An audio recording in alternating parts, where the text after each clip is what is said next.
So my name is Paulina Hernandez Trejo. My pronouns are she, her, ella. I'm a second year in the PhD program in English at the University of Notre Dame. Today is Tuesday, March 24th, 2026, and we are in McKenna Hall in South Bend, Indiana. With us today for our oral history project is Ruben Reyes Jr. Nuestra plática is for the Letras Latinas Oral History Project, which is housed at the Institute of Latino Studies and run by the wonderful Francisco Aragon. The project has been going on for over 20 years, so it's been going on really strong, and it's truly an honor to have you join our oral history archive. Ruben Reyes Jr. published his debut short story collection, There is a Rio Grande in Heaven, in 2024, which was a finalist for the Story Prize and longlisted for the PEN/Faulkner Award for Fiction, the Carnegie Medal for Excellence, the Aspen Words Literary Prize, and the New American Voices Award. And Archive of Unknown Universes is Ruben's debut novel, published in July 2025. You can find Ruben's writing in the New York Times, the Boston Globe, the Washington Post, Agni, Bomb Magazine, Lightspeed Magazine, Lit Hub, among other publications. Ruben is also a Harvard College and IO Writers Workshop alum. Thank you for being here with us today. Yeah, thanks for having me. Yes. Would you be able to state your name, pronouns, your date of birth, and where you were born? Yes, my name is Ruben Reyes Jr. My pronouns are he, him, his. My birthday is December 26, 1996, and I was born in Fontana, California. Thank you. So for these platicas, I like to start with getting to know our writers on a personal and a craft level, and tease out where these storylines intersect. So Ruben, to begin, what or where is home for you personally? Such a good question. I feel like, of course, the question of a lot of Latino literature, immigrant literature, children of immigrant literature. So it's a good one to start with.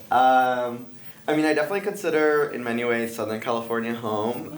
It's, where I grew up and a place I write a lot about. Ironically, I couldn't write about it, I think, until I left. But my folks are still there, and, my siblings, 2 of them are still there, and I go back pretty often. I have a really strong community there. So I think Southern California's home, and I've been to New York 4 years. It's starting to feel like home a little bit more too. Yeah. Well, thank you for sharing that.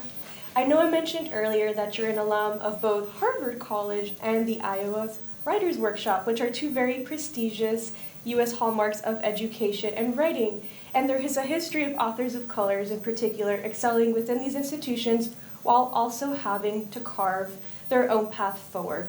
I think of folks like Joy Harjo, Sandra Cisneros, who have openly written about that. Yeah. So for the second part of my earlier question, what are your artistic home grounds? As in the places where you felt the most connected to your craft, perhaps where it all began? Are they found in Iowa, New England, or are they not on a map? Yeah, I love that question too. I think a lot of my work is, and I struggle with this actually because it's, I don't know. I don't know why I struggle with it. But I think a lot of my work is inevitably informed by the education I've gotten. Sure. First at Harvard, where I was, I got there thinking I want to make a change in the world, and it's going to be through politics, and I'm going to law school, and I was kind of on this track that made sense to me then, given my interest in high school.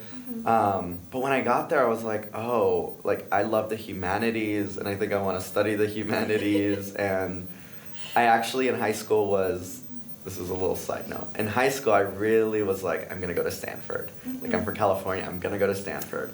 I got in early. I was I'm going to Stanford, everyone. It's going to be amazing. And then I got to Harvard and I visited Stanford and I was oh my God, I cannot deal with all these chemistry majors. It was just science people all the way, the whole time I was there. And I was okay. And then I went to Harvard and I was oh my God, there's people who are studying government, which I was interested in, but also literature and all these other things. And it felt like a good fit. And despite all the issues that I had adjusting to the East Coast and Harvard and the culture there, which was, really difficult in many ways. Yeah. The academic part of it always felt really comfortable and exciting. And so I studied history and literature there with a focus on ethnic studies. I was a Mellon Mace fellow, right? I was like kind of on the PhD track for a little bit. And a lot of that was, came from like the Latinx studies tradition. Of course. And all of that has ultimately informed my work. I think it's, why the stories are so interesting, but also kind of, I have heard from people, pretty teachable. Because I think I was writing in conversation with my, who I was as a student at Harvard. And then Iowa was like my first real education in creative writing. I hadn't really studied it formally. I'd done like one workshop at Harvard that I didn't love. And so I feel like that's really when I learned how to be a fiction writer, and think about craft as its own thing. Before that, I was writing a little bit more intuitively, I'd say. And I found both of those places like extremely impactful on my work. And then you couple that with like whatever writer brings, right, which is personal experience, and I think that's kind of the magic combination for me. Yeah. Yeah, no, I can see kind of what you're talking through, especially with your experience at Harvard, and your characters, and how some of them, depending on the timeline, are kind of simmering in some of those questions. So I really like seeing how you were able to put that on the page as well. Yeah. So in many ways, reading how your work contemplates memory, and also learning about your professional life, which someone recently told me you work in this other industry, like within a few days, so I'm glad I was able to ask about it today. But your professional life has reminded me of Toni Morrison in particular, one of our great U.S. authors, one of my personal favorites, who had her hand in both shaping global literary imaginaries with her own writing, but also guiding other authors in her editorial work at Penguin. So in addition to being an author, you also work in the publishing industry and have guided many authors through publishing their nonfiction work. I think of Julie Says Arce's You Sound Like a White Girl, Shailene Gupta's The Cycle, and then of course Elliot Page's bestseller Page Boy. So what is that like for you? How does having these roles impact you as a writer and an editor? Yeah, it's such a good question. I mean, you caught me at a weird time. I feel like I'm very much at a like crossroads with that part of the double duty. Because I don't know how Toni Morrison did it for so long, because it's really hard to do both time-wise, but also emotionally. I think for me, the one thing I have loved is that I've been able to focus in my publishing day job career on nonfiction, and it's really nice to use a separate part of my brain. I love nonfiction. I think some of the most important things were some of the nonfiction books I read in college. Both about Salvadoran stuff and also not. As far as learning about Salvadoran history, I grew up not knowing anything about our history or our culture really, outside of my family. That's the only version of Salvadoran history I knew. And so, books about El Salvador and academic texts about El Salvador are really important to me. So I have this really, I think, reverence for nonfiction, and I've enjoyed being able to work in it. And I also think that in general, my writing is really informed by, maybe I hinted at this already, but by reading and by learning and by studying. And so I find that at its best, when I'm doing my day job, I'm also learning a lot from these authors that I'm working with. And I don't know yet, I haven't written the next book since I've been in publishing, but I'm 100% sure. I've already noticed it kind of popping up in some different ways. The same way the academic stuff I was reading as an undergrad popped up in the first book.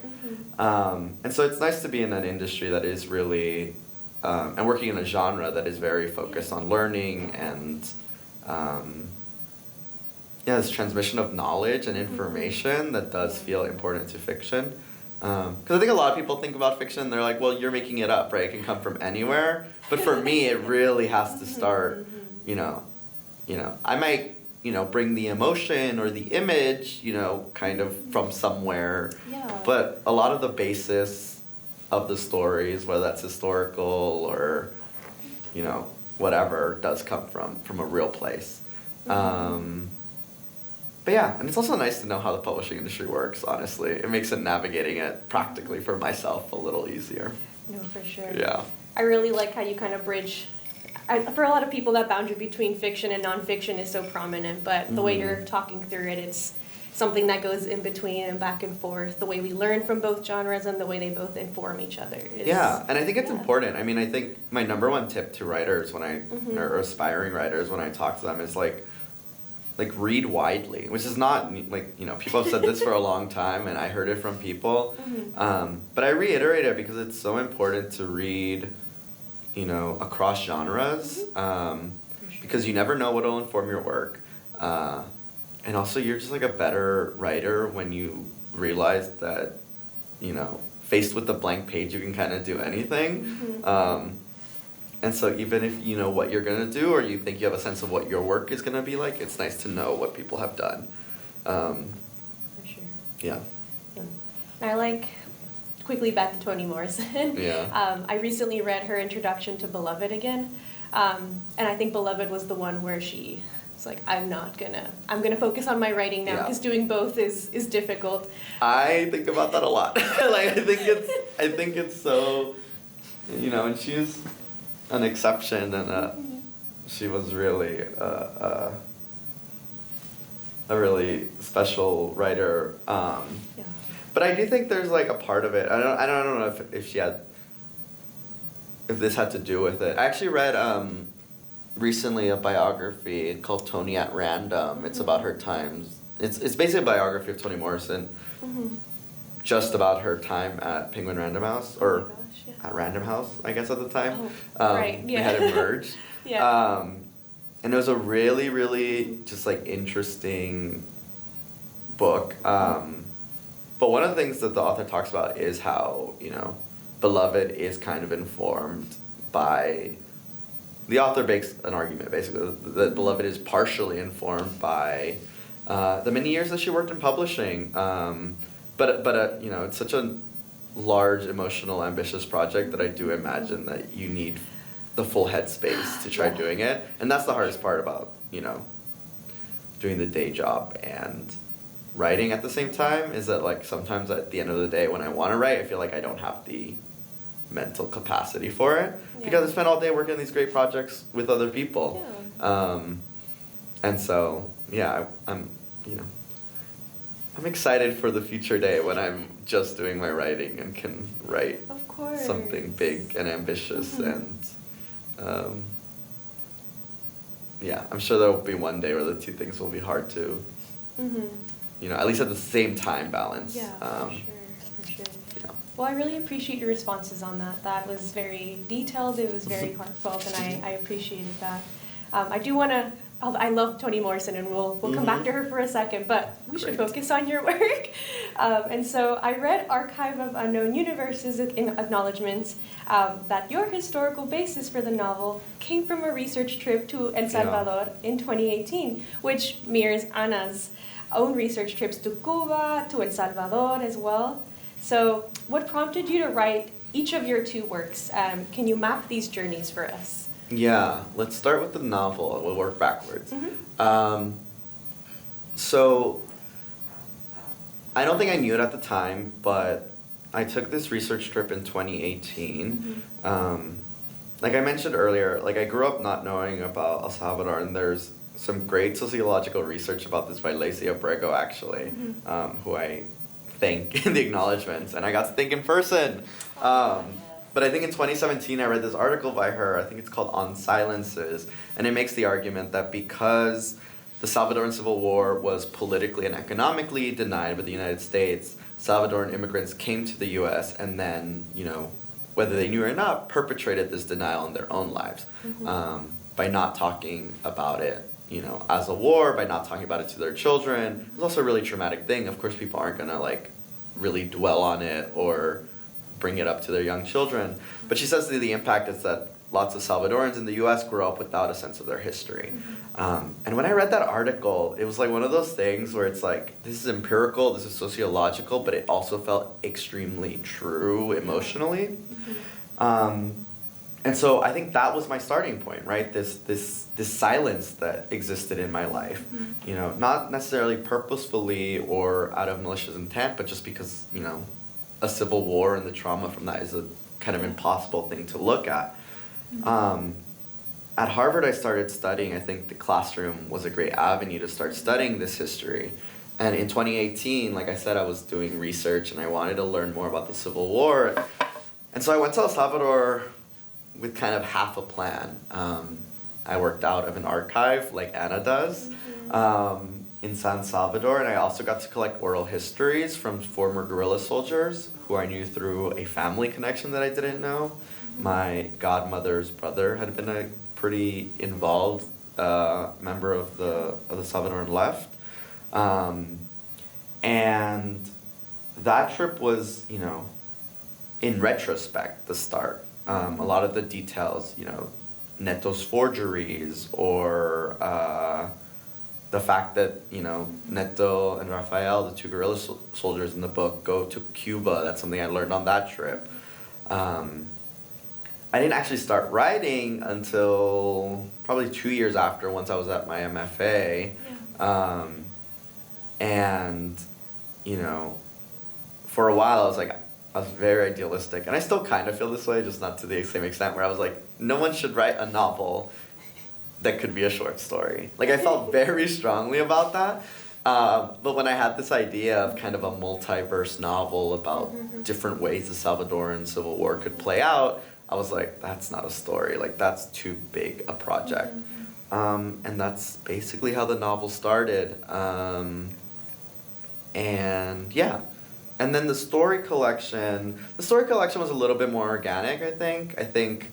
I was a big short story reader growing up. I love Ray Bradbury. I think his stories in particular were really impactful on me. And I applied to Iowa with like a number of stories. That's all I had written to that point. And then I got to Iowa, and the MFA is so story-centered that it was easy to keep writing stories. And eventually, you know, I had like 6 decent stories or something, like some that I had applied to, some that I had written in my first year at Iowa, and I was like, okay, is this a book? And then at that point, I got to think about, you know, I was still thinking about stories as individual pieces, but I was also thinking about, you know, whether they would fit in a book, how they would read with other stories. And in that way, it became a collection. And that's actually a very fun part of writing a collection, I find. I'm trying to write another one now. And it kind of happened in the same way, where I was writing a couple of individual stories. And now that I've, you know, I think once I had 2 or 3 of them, I was like, oh, like I'm circling the same themes or questions. And now I'm starting to think about, like, what is this book about? And like, how might I talk about this book when someone asks me about it in the future? Like, what connects these stories? And yeah, so there's something about that I really like, that a story collection is both. It's individual pieces and the sum of its parts in some ways. Way more than a novel, which is very clearly one thing. But yeah, that's kind of how both of the projects started and came together. Yeah, no, and I really like your point on how a lot of these concepts, like themes, questions, especially in the short story collection, you kind of see how all of them rise as you're going through it. I really like your connection to Ray Bradbury. He's so middle school coded for me as well. I loved reading his stories. A lot of the feelings that his stories brought up to me as a 6th grader, it was very similar to how I felt reading your short story collection, where you're shocked, but you're also like, this is very believable. Like, I could see a future like this, and that's kind of the haunting part of it. Yeah, that's such a compliment. He's like, I don't know, I go back and forth, but he might be my favorite American author. It gets harder every year to say that, but like, for a long time he was, and his work is very special to me and informed. I mean, I think I use a Bradbury epigraph at the beginning of my stories for a reason. Like, I love him. Yes. No, that makes total sense. So on this, I guess, Ray Bradbury corollary, I wanted to ask kind of about on technology and Yeah. cyberspace in particular, because when we conceive of space now, we have to consider like cyberspaces like Instagram, TikTok, even dating apps, Yeah. like among so many other digital spaces. And in addition to digital space, we also have like sci-fi technologies in your work, like the Sync-A-Life, A Colony on Mars, and the Self-Made Man Cyborgs and the Diffractor. All of these, which again, hauntingly, I'm like, this is weirdly believable, and in a way that makes me deeply uncomfortable. But that's the point. And it has just very, like specifically, the Diffractor has very eerie similarities and to our societal relationships with generative AI.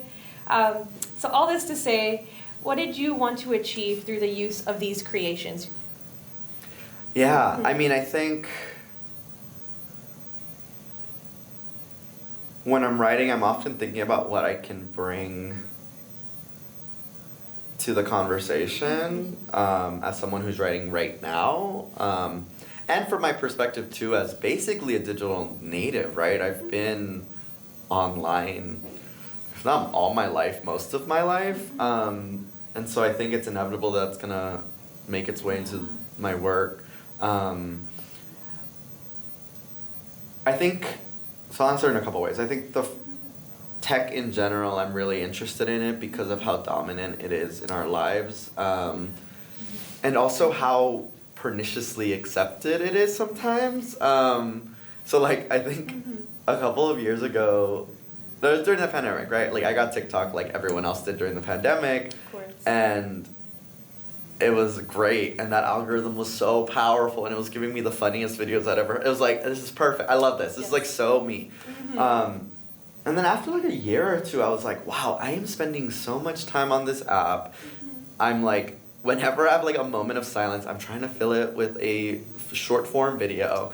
And I had to delete it and had to be like, okay, I need to like think seriously about my relationship with technology, because if I don't, it's just gonna wheedle its way in without me even realizing it.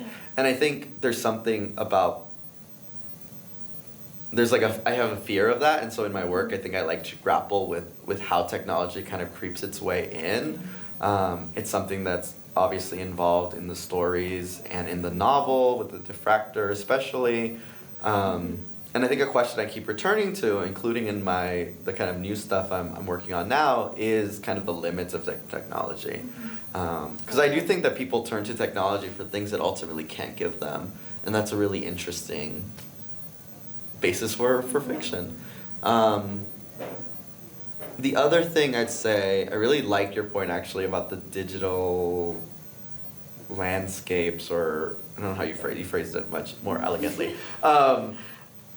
Because I think about that a lot as like the digital world as this space that we spend a lot of time in, but that isn't a physical place. And I think in my own writing, I struggle sometimes in trying to figure out how to represent that.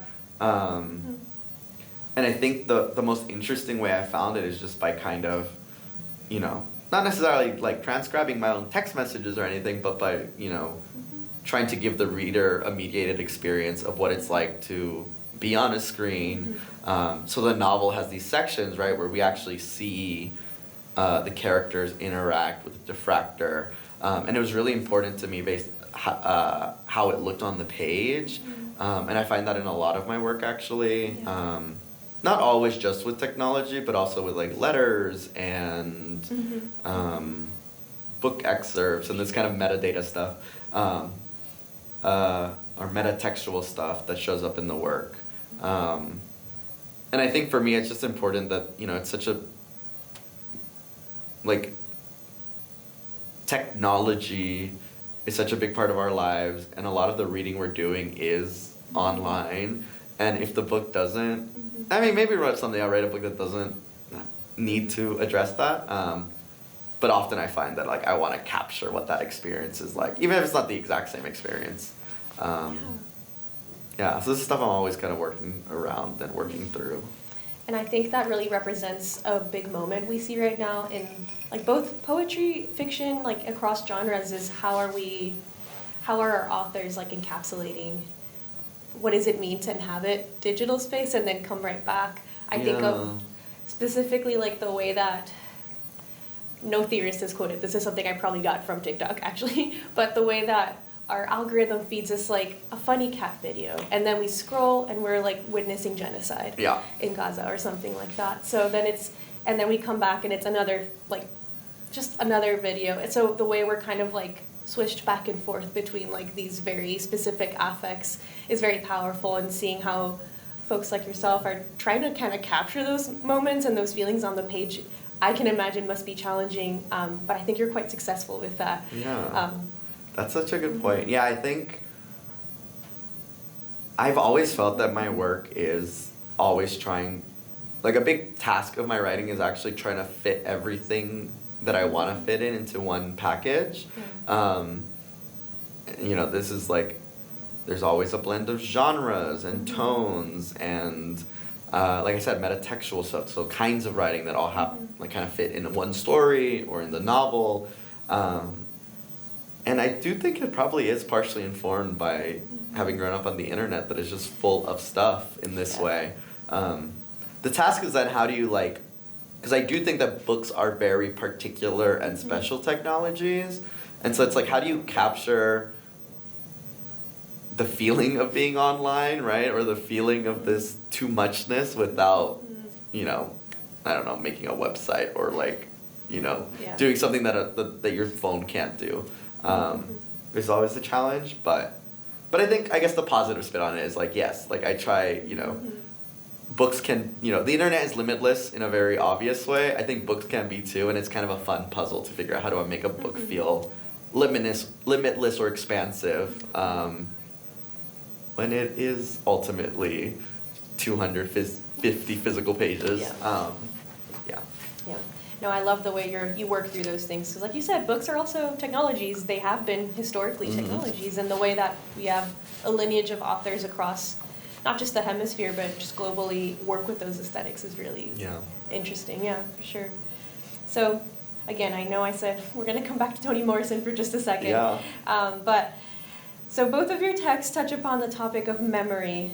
Beloved gave us the concept of rememory through a mother-daughter conversation, and rememory has been such an important lens for folks working with the afterlives of chattel slavery, of course, not just in the U.S., but beyond as well.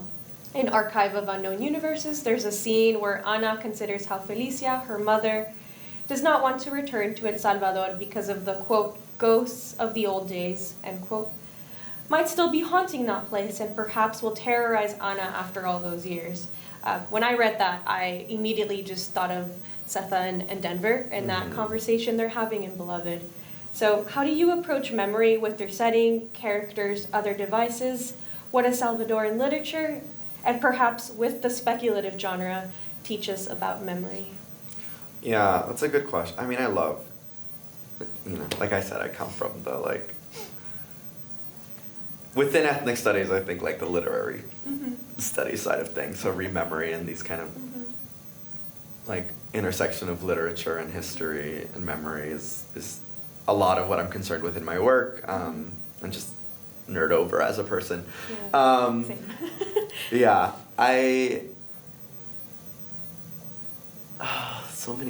so many, I don't even know where to start with memory. I think it's a really powerful theme for me because, to start, and I think this is part of Beloved, right?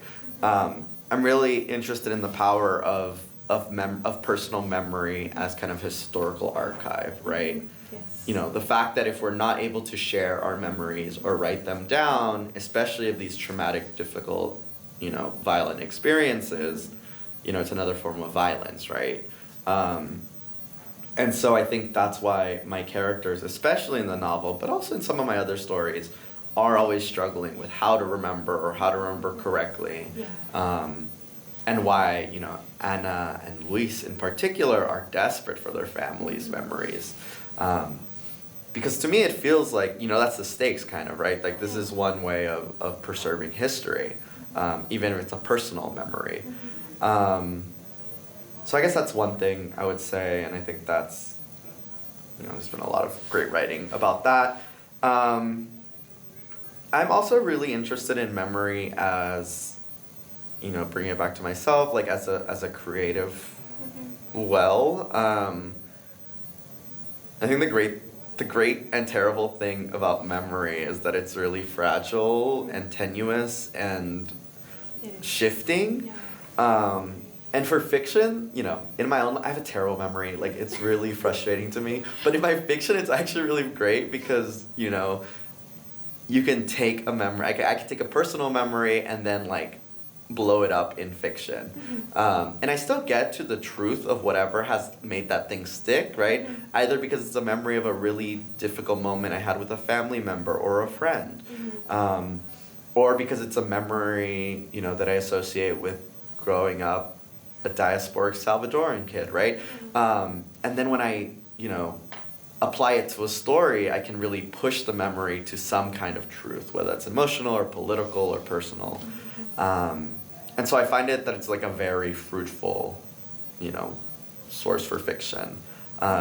Also, memories being fragile and contested over and fought over also make them a good source of tension for fiction. So yeah, I think I'm like really drawn to the idea of memory and also the pitfalls of memory as both, this kind of literary and thematic thing that I return to, but it's also on a very practical level. I find it a good source for fiction writing. For sure.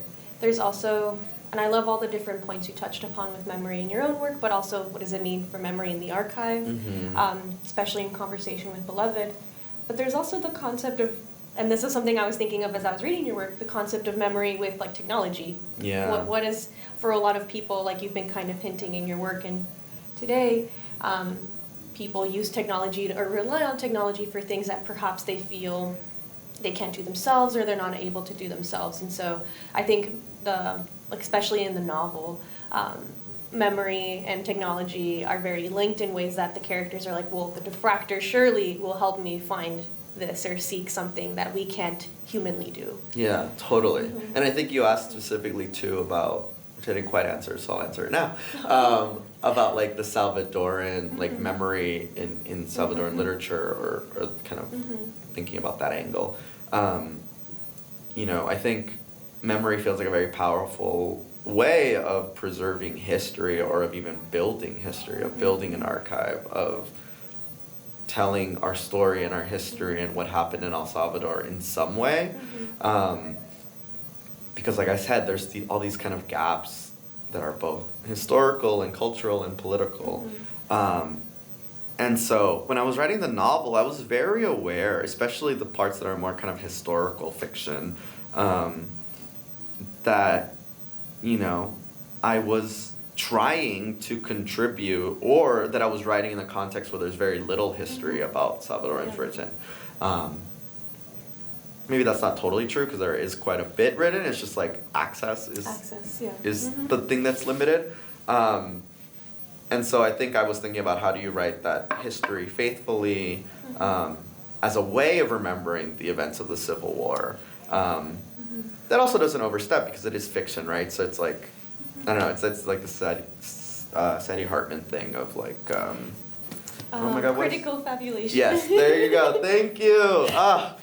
See, I need to get into all that theory I was reading. But yeah, exactly. Like I think I was thinking about the fiction and the novel in particular in that way. This fictional story based partially on historical research and partially on personal memory. Yeah. How does that contribute to kind of a version of Salvadoran history that can help fill the gaps? I think memory and constructing something out of memory is part of that work for me. Yeah, and then last little tag on to that question, but the speculative genre too. I know we've like kind of been like dancing around it as well. But why? Because you're combining so many things: the historical, like fiction component, where we have like research that goes into it. We brought in Sadia Hartman, but where does the speculative genre fit into all of this? What does that puzzle piece do? Yeah, such a good question. I mean, I think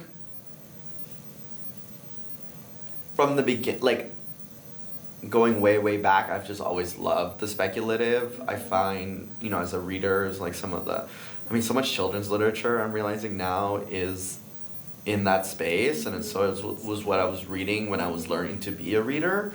I mean, I think it's no it's no coincidence that I was a big reader of the Magic Treehouse books as a kid. Yes. And like essentially it's like I'm writing adult versions kind of those books or wanting to. And so yeah, there's something about that. But I think for me it's also just like I'm always using the speculative to try getting to some kind of truth, whether that's historical truth, political truth, emotional truth. I'm not super interested. I think there's an aspect to this of the work that makes it fun to write, but I'm not really trying to use the speculative for escapism. I'm trying to use it to kind of loop back to our Quite world. the opposite. Yeah, it's a way for me of cutting through the noise in some ways, and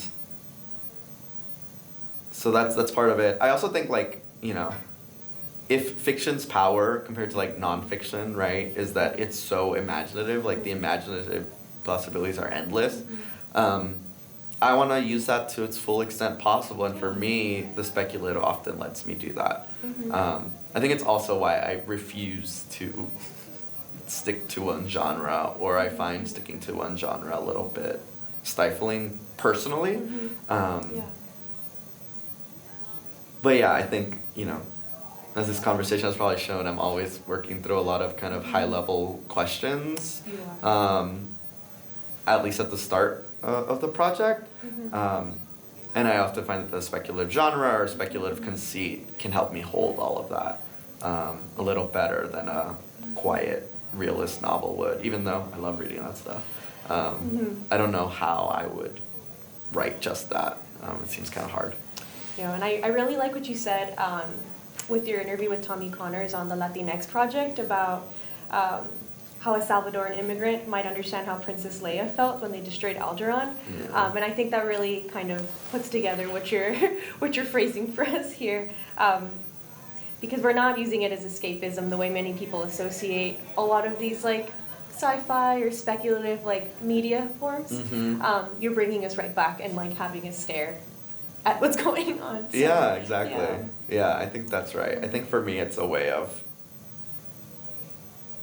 and I don't know, life is long, careers are long. Maybe one day I'll write something that feels a little more escapist, but for me, I think I kind of like working through the very real feelings and the real politics and the real systems, even in the speculative, I think.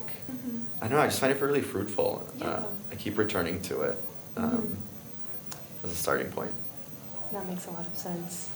We're kind of also touching upon the concept of borders a lot in that conversation, and you just had a great point earlier about how you cannot find yourself just in one genre. You're kind of crossing into different, I guess what we would call genre borderlands, for what I'm calling right now. And there's so many other borders in your work, from like literal nation-state borders between like U.S., Mexico, Guatemala, El Salvador, Honduras, Nicaragua, and by extension, Cuba is also kind of in that framework as well. And you also contemplate a lot of gender normativity and what kind of binaries and borders those are. And technological borders, I think of like even, obviously with the diffractor, but even just Luis's access to Wi-Fi, like in Cuba, like things like that. And historically, Mexican American and Puerto Rican studies are associated with border studies and theories, but I really believe, and I know a lot of other folks, this isn't just my idea right now, it's Central America is challenging a lot of our concepts of borders and these in-between spaces even further in very fruitful ways. So from your perspective, what is Central American, and more specifically Salvadoran artists, authors, studies, tell us in Latinx studies about borders? Yeah, no, I think that's exactly right. I do think that Central Americans, and maybe Salvadorans specifically, are pushing, you know, the conversation forward. I mean, like I said earlier, I come from this like Latinx studies tradition, right? So, you know, something like, I mean, Anzaldua's Borderlands, like, for all its pitfalls, is such a foundational text and will forever be a really important text for me because it kind of verbalized this in-betweenness, right? The experience of being this hyphenated American. And But the difference in her work, right, is that it's so physical. It's so by the fact that the U.S.-Mexico border is this kind of geographic location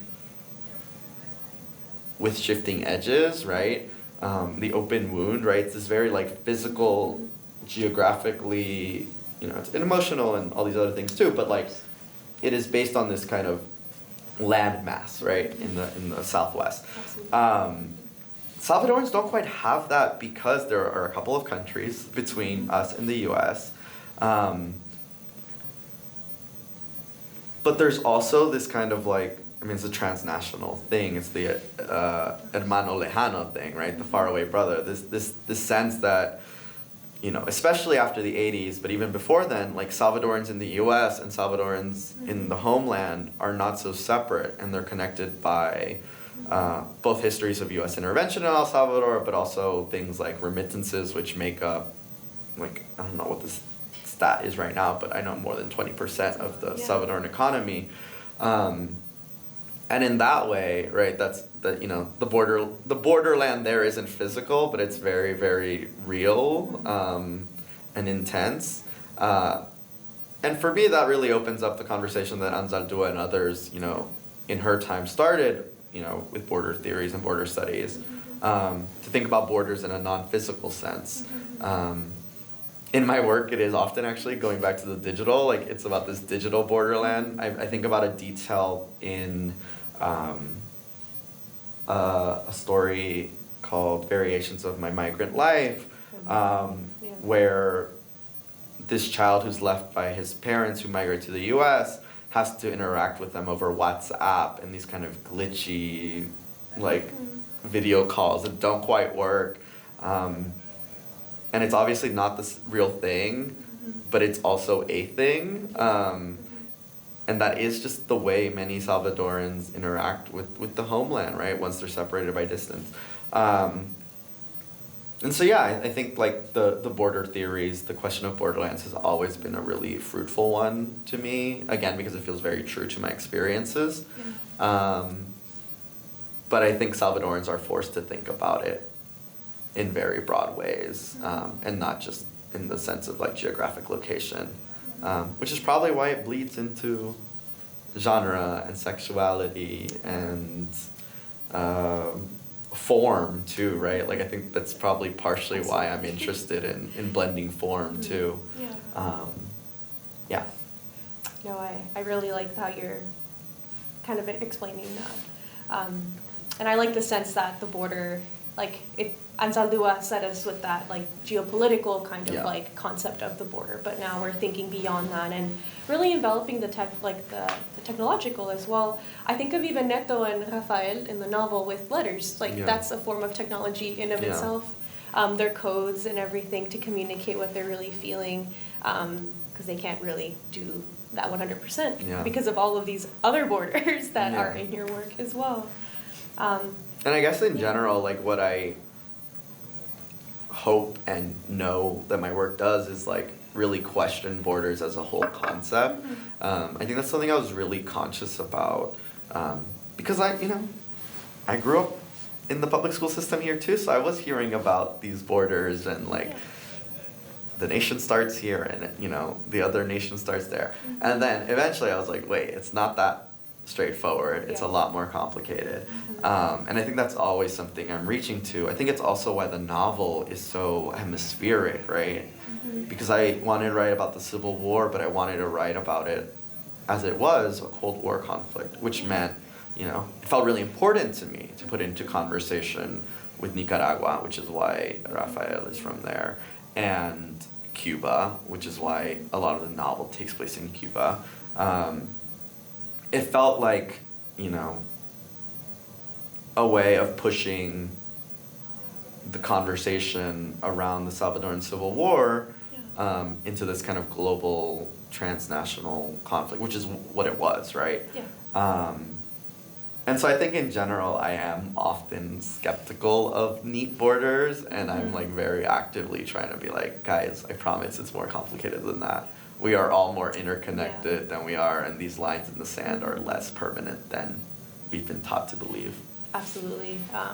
one of my colleagues recently was talking about how, and kind of in connection with your, like what you're talking about with your experience in the public school system, but it's like we can't teach Latin American country histories in isolation. It's like, well, that's a coincidence. Why do a lot of these countries have dictatorships around the same time? Like, we have to bring in how the U.S. intervened in very, like, violent ways into a lot of countries' histories, and so we cannot, it's difficult and it's an injustice to have these borders, like, present even in our historical retellings of, and I'm really interested in the way that history is never, like, I think we want, for the sake of, like, understanding and ease, to be like, here's why this happened, and it's like these series of events are localized to a specific place and time period, and it's like, it's really hard to actually tell history. Like, you can, and there's benefits to telling kind of concise histories like that, but it also leaves a lot out, and like the most interesting histories are the ones that can really span and make connections that are important and maybe not as obvious. You know, going back to my day job, one of the projects I was really excited to have signed that will be out in some years is by the historian who's writing about Japanese incarceration during World War II in the internment camps.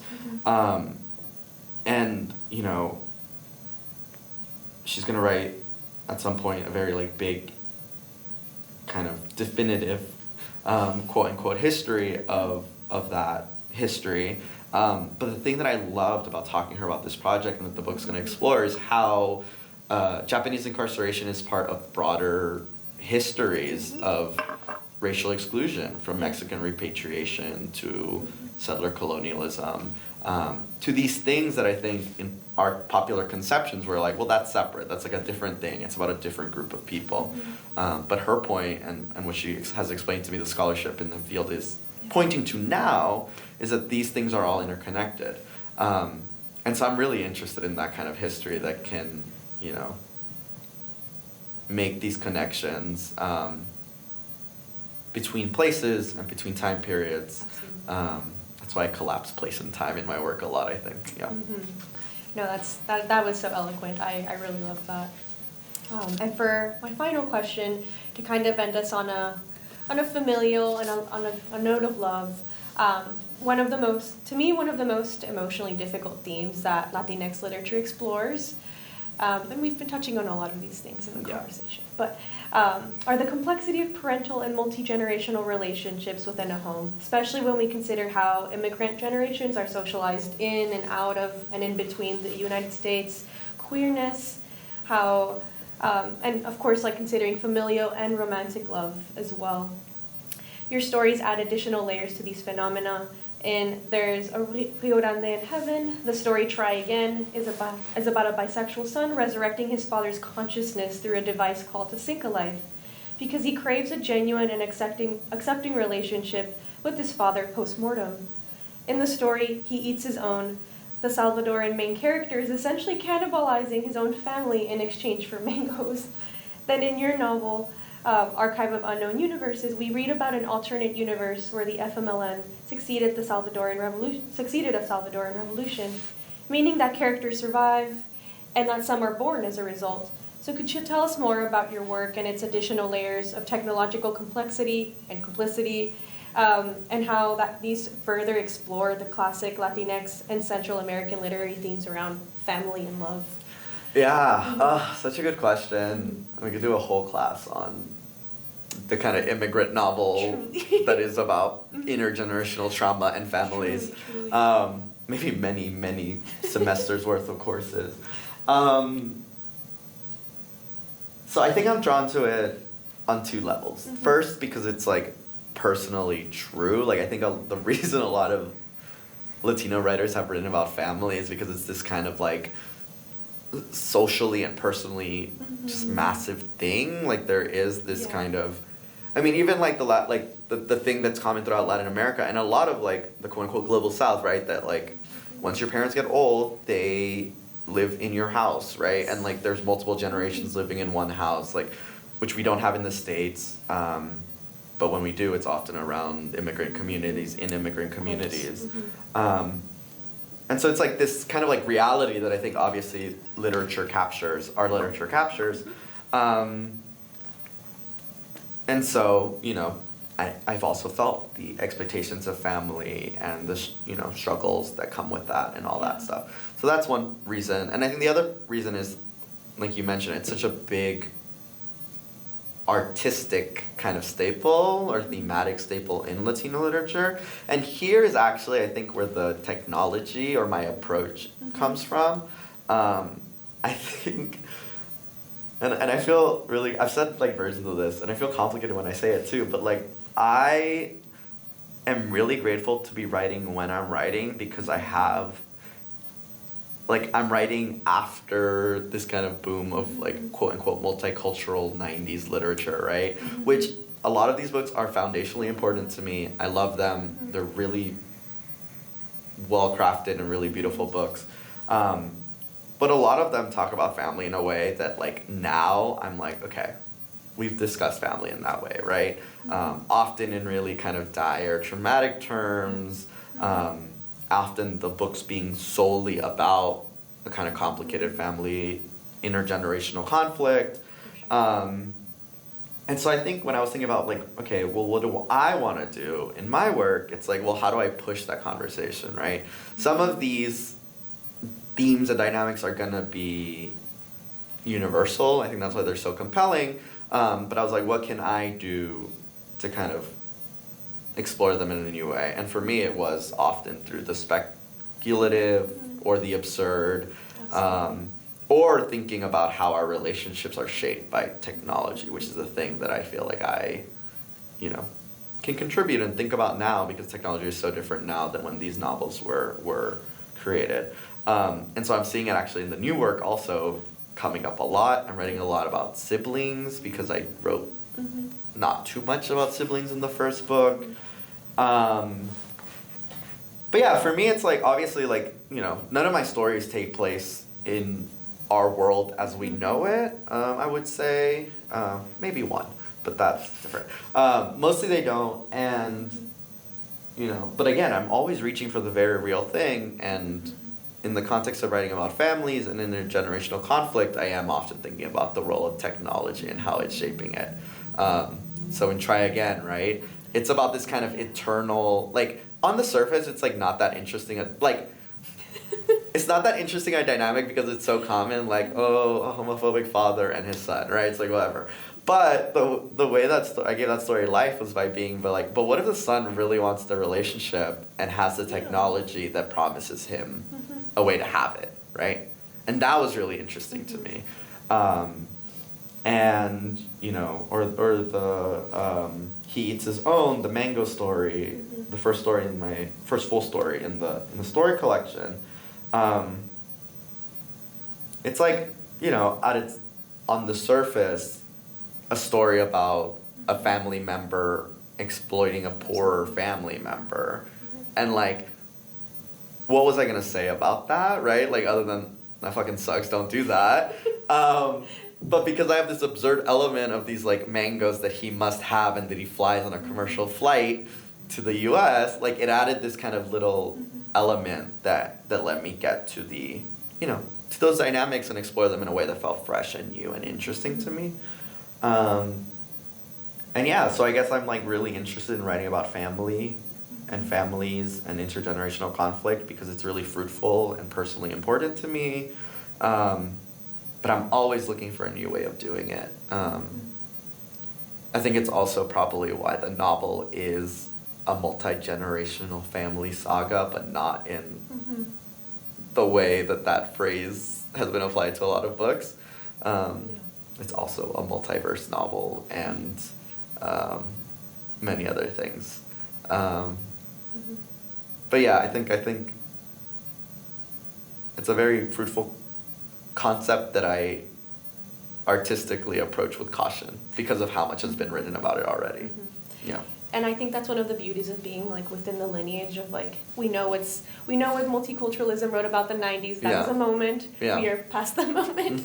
And how can we further? Well, some of us are, some aren't. That's the other thing. Like, that's also true. Like, I'm not gonna name names, but like there have been novels published in the past 10 years that I'm like, they're beautiful, they're interesting, and like whatever. I'm all for people writing books if they want to, but some of these novels I feel like don't feel that interesting because they're hitting the same kind of notes or approaching the topic of families in the same way.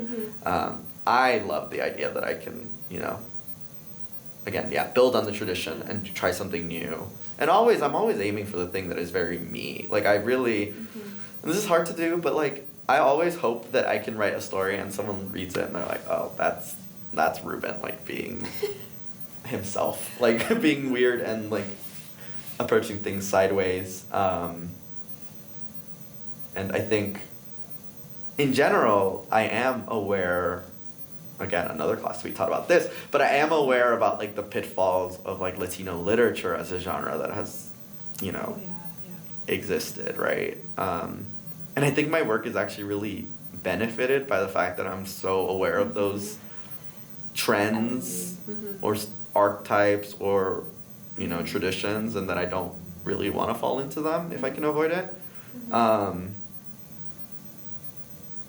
Like even like, I don't know, I'm just riffing now, but like food even, right? Like I'm aware that there's a mango on my cover, right?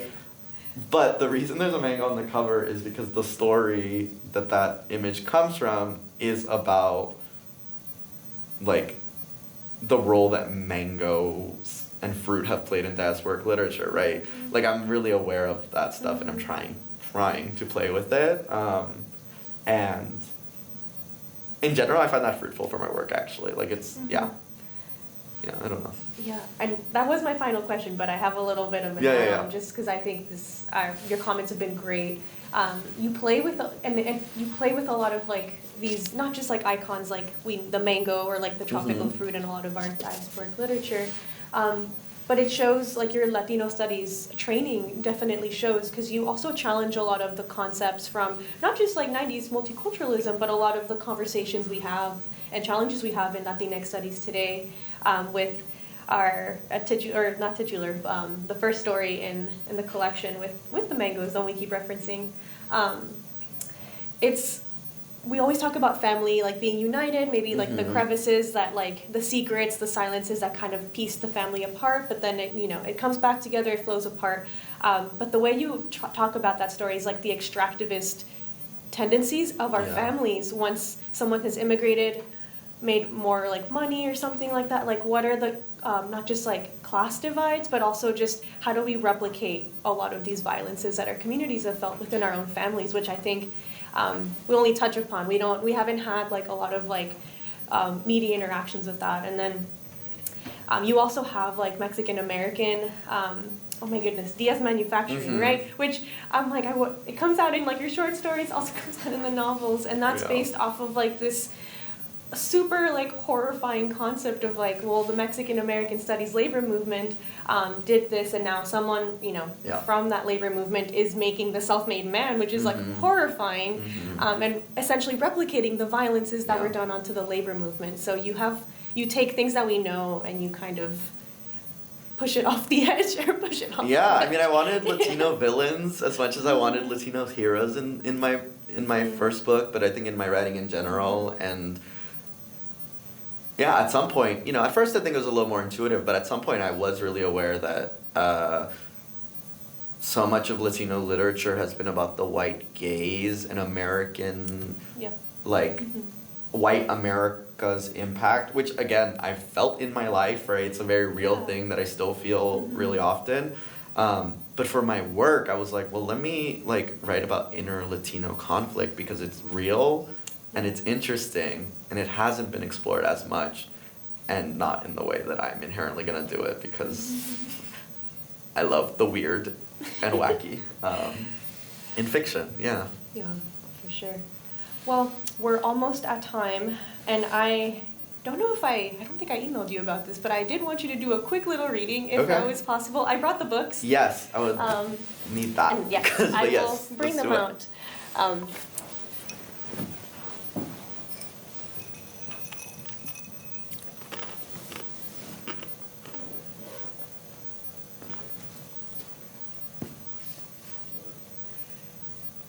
I have both of them. one, but Oh my god, the sticky notes. Love it. I am a English PhD student, so of Yes. course they will be tabbed up.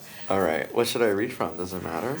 It's whatever calls to you in this moment. If there's something that keeps coming back to you from our conversation, that would be great. Let me read a little bit from... You know what? Let me read the title story, because it breaks my heart, but I love to read it. All right, so this is An Alternate History of El Salvador, or perhaps the world, for Valeria and Oscar Alberto Martinez Ramirez. There is a Rio Grande in heaven. Oscar and Valeria must cross 1,000,000 times. It is beautiful, much more beautiful than the river on earth. The water is crystal clear, the stones in the riverbed shine like amulets, the cattails dance, bending down to touch the warm water, moving side to side so the dragonflies and bluets can zip through. It is so beautiful, and when migrants arrive at the river's edge, they think to themselves, "Oh, how muddy and cold, how thundering and tempestuous, how ugly and cruel the other river was. How beautiful this one is." There is a Rio Grande in heaven. It is so wide, wider than the ocean, wider than a soul. The sky and water are one. The angels are dragonflies and bluets, or cattails dancing on the tiny bit of earth where the migrants stand. Oscar crosses the river many times, but every time it's effortless. He backstrokes across the warm water. He builds a boat out of mud and buffalo grass and places his daughter against the hull. She laughs, fizzy sparks of joy. Oscar and Valeria grow wings, sleek and strong, like an albatross's, and fly across. All the other migrants follow, in strokes, in boats, with giant wings. There is a Rio Grande in heaven. It is abstract, too abstract to describe. The water is like spools and spools of cheap tulle. The birds and butterflies are like memories, dreams, desires. The stones dance like drunkards. The current flows like time. It is so abstract, and when the migrants arrive, they don't say anything. Oscar and Valeria stare at the reflections and see the 1,000,000 people they are. Dry-cheeked Ophelia, humble Icarus, victorious Captain Ahab, undrowned immigrant. They float on, far above the water, far beyond the river's edge. There is a Rio Grande in heaven. It is barely a creek. The trickle doesn't sustain much, though loose strands of wild grass poke out from the dry earth. Ladybugs and harvester ants scurry through the dirt, avoiding the migrants' footsteps. Oscar steps over the river, stretching a foot over the soft ripples. It is effortless. His daughter is perched in his arms, and they cross so easily that the river shrivels up. Everyone shuffles over the riverbed. The soles of their feet are dry, and they continue onward to their final destination. The river is an empty wound they leave behind. Thank you. Thank you, Ruben. Yeah. Okay. With that, it concludes our oral history today. Thank you.